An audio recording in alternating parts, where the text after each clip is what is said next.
I don't miss my school life. Let me share my story with you all.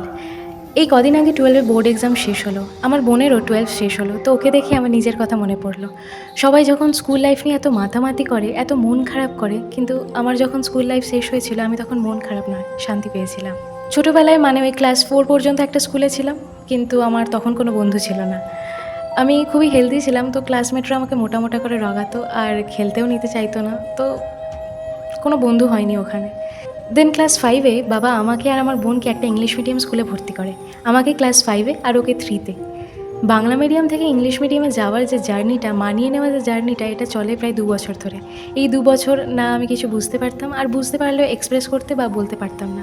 টিচাররা ভীষণ supportive হলেও ক্লাসমেটরা মানে খুবই কী বলবো, ক্লাসমেটদের থেকে ভীষণভাবে হেনস্থা হয়েছি, বুলিং হয়েছি, বিশেষ করে মেয়েদের থেকে।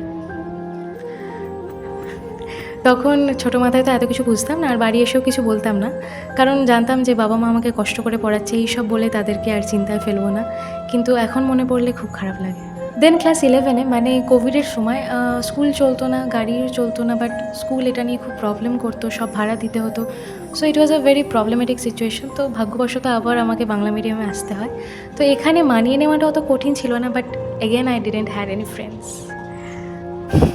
So this was my school life. আর যাদের ব্যাপারে এতক্ষণ খারাপ বললাম, তাদের কথা ভাবলে এখন আর আমার খারাপ লাগে না, because I know now I am lot more than all of them.